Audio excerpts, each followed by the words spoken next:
قد کان لکم فی رسول اللہ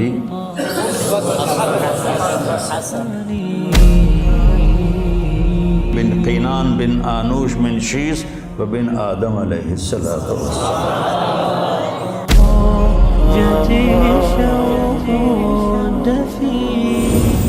ہمارے نبی پاک صلی اللہ علیہ وسلم کو اللہ نے سارے عالم کے لیے بھیجا، سارے انسانوں کے لیے بھیجا، سارے جنات کے لیے بھیجا، جانوروں چرند پرند کے لیے بھیجا. آپ کی چھوٹی سی عمر تھی، پتھر کے پاس سے گزرتے تھے، آواز آتی السلام علیکہ یا رسول اللہ. آپ درخت کے پاس سے گزرتے تھے، آواز آتی السلام علیکہ یا رسول اللہ. عرب کے تاجروں کا قافلہ شام جا رہا تھا تو وہ زرقاء میں وہاں ایک راہب رہتا تھا بحیرہ، پڑی آپ پر. حضرت ابو طالب ان کو کہنے لگا تمہارے قافلے کا سردار کون ہے؟ انہوں نے کہا یہ ابو طالب. کہا تمہاری کل دعوت ہے. کہا تم نے پہلے تو آج تک نہیں کی، ہم یہاں سے گزرتے ہیں، کا ایک کام ہے. اگلے دن اس نے درخت کے نیچے سب بیٹھ گئے، کھانے کا انتظام. اس نے ایسے طائرانہ نظر ڈالی تو آپ نظر نہیں آئے. کہنے لگا سارے موجود ہیں؟ کہا نہیں، ایک بچہ ہے وہ اونٹ چرانے گیا ہوا ہے. تو کہنے لگا اسی کی خاطر تو تنو کھوا رہے ہیں تو تنو کہیں پوچھنا ہے، بلاؤ اسے. اب آپ کو بلایا گیا. جیسے اب یہ ہال بھر جائے تو برآمدے میں سامعین بیٹھ جائیں گے، تو آپ تشریف لائے تو چھاؤں ساری لوگوں نے بیٹھ کے کور کر دی تھی، تو دھوپ تھی. تو آپ نے پہلے یوں ایسے کر کے دیکھا تو چھاؤں بیٹھنے کی جگہ نہیں تھی، آپ دھوپ میں بیٹھ گئے. جو ہی آپ دھوپ میں بیٹھے چند شاخوں نے تیزی سے اوپر آ کر آپ پہ سایہ کر لیا. تو بحیرہ یہ دیکھ رہا تھا. تو وہ کہنے لگا اس بچے کا باپ کون ہے؟ ابو طالب فرمانے لگے میں ہوں. کہا جھوٹ بولتے ہو، اس کا باپ مر چکا ہے. کہنے لگے ہاں وہ میرا بھائی تھا لیکن یہ مجھے اپنے بچوں سے زیادہ محبوب ہے.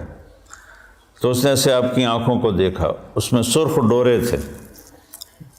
کہ یہ سرخ لکیریں اس کے آنکھوں میں مستقل ہیں یا سفر کی وجہ سے؟ کہا نہیں مستقل ہیں. پھر اس نے آپ کی کمر کو کرتا اٹھا کے دیکھا تو مہر نبوت.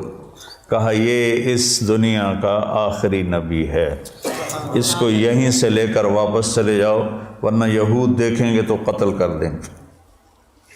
تو اس چھوٹی عمر میں آپ پیدا ہوئے تو حضرت عبد الرحمن بن عوف کی والدہ تھیں، شفا ان کا نام تھا.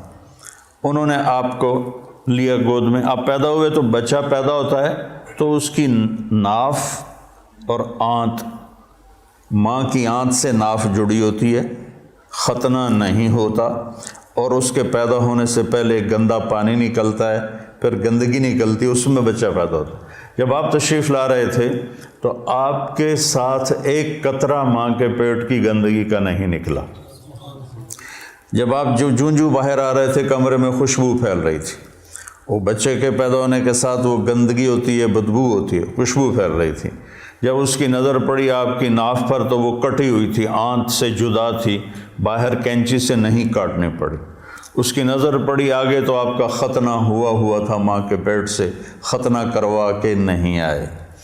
اور جو ہی آپ نے انہوں نے ان کو اٹھایا اور حضرت آمنہ کے پہلو میں لٹایا. اس بچے کی عمر 15 منٹ ہے، 20 منٹ ہے. تو آپ نے ایسے کروٹ بدلی اور سجدے میں سر رکھا اور ہاتھ اور گھٹنے ٹیک دیے.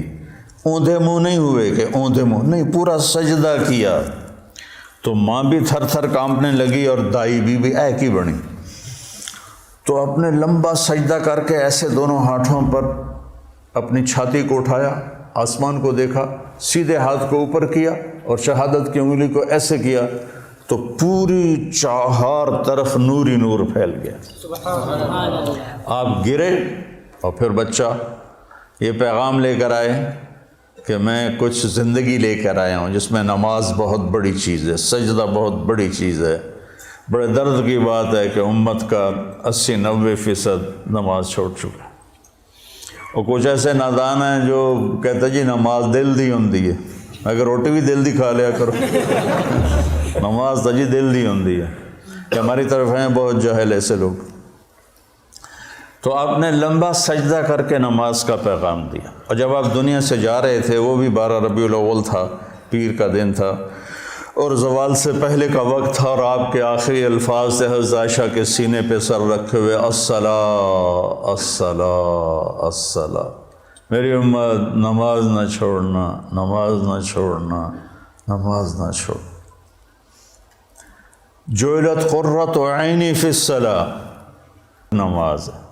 قرۃ عینی جو محاورہ ہے یہ عرب کا ہے، عرب سے لیا گیا ہے۔ عرب جب سفر کرتے تھے، اونٹ کی تو ڈبل ہوتی ہیں پلکیں، تو وہ ایسے پلکوں میں پلکیں گھسا لیتا ہے، ریت کا ذرہ اندر نہیں جاتا، لیکن جس نے اونٹ کو چلانا ہے اس کو تو کچھ نظر آنا چاہیے، تو وہ اوپر کپڑا تو ڈالتا ہے، دیکھتا بھی ہے، آنکھیں میں مرچیں پڑتی ہیں، اسے اچانک ایک درخت نظر آتا ہے، ایک غار نظر آتی ہے، ایک چٹان نظر آتی ہے، وہ اونٹنی کو جلدی سے موڑتا ہے اس درخت کے نیچے یا اس چٹان کے نیچے، جو غار میں بھاگ کے بیٹھتا ہے، سب سے پہلے اپنی وہ مشکیزہ نکالتا ہے، اس سے پانی سے اپنی آنکھوں میں چھینٹے مارتا ہے، جس سے ریت دھل جاتی ہے تو آنکھوں میں ٹھنڈک آتی ہے، کہتا ہے الآن قرۃ عینی، شکر ہے اب میری آنکھیں ٹھنڈی ہیں۔ یہ ہم اردو میں اس کی طاقت نہیں سمجھ سکتے، چونکہ ہماری تو ریت آنکھوں میں کبھی پڑی کوئی نہیں۔ ادھر بچپن میں ہم کھیل رہے تھے تو مجھے نا چینی کی ضرورت پڑی، پتہ نہیں کھیلتے کھیلتے کوئی شربت بنا رہے تھے، تو وہ منڈیر کے اوپر سارے وہ نمک، مرچ، چینی، مسالہ، تو میرا قد اتنا چھوٹا تھا کہ میرا ہاتھ اوپر نہیں پڑتا تھا، تو میں نے ایسے یہ پنجوں کے بل کھڑے ہو کر ایک ڈبے کو ہاتھ ڈالا، تو وہ الٹا ہو کے جو میرے منہ پہ گرا وہ مرچیں تھیں، تو میری آنکھیں جو مرچوں سے بھری، ساری رات میری روتے روتے گزری، اور میری ماں میری آنکھوں میں پانی ڈال ڈال ڈال ڈال تھک گئی، اور میں ساری رات تڑپ تڑپ کے گزار دی، میری نیند وہ آنکھوں میں ہی کٹ گئی۔ اس کو کہتے ہیں آنکھیں ٹھنڈی۔ تو اللہ کے نبی نے کہا جعلت قرۃ عینی فی الصلاۃ ارحنا بہا یا بلال۔ تو ہم سب جو لوگ ہیں نا، جن کو ہمیں لوگ دیندار کہتے ہیں، علماء کہتے ہیں، یا ویسے تبلیغی کہتے ہیں، تصوف والے، خانقاہ والے کہتے ہیں، یہ رواج کی نماز پڑھتے ہیں، اور یہ بھی فریضہ ہے۔ اس کا مطلب یہ نہیں کہ اس کا ہمارے دل میں اس کی کمی آئے،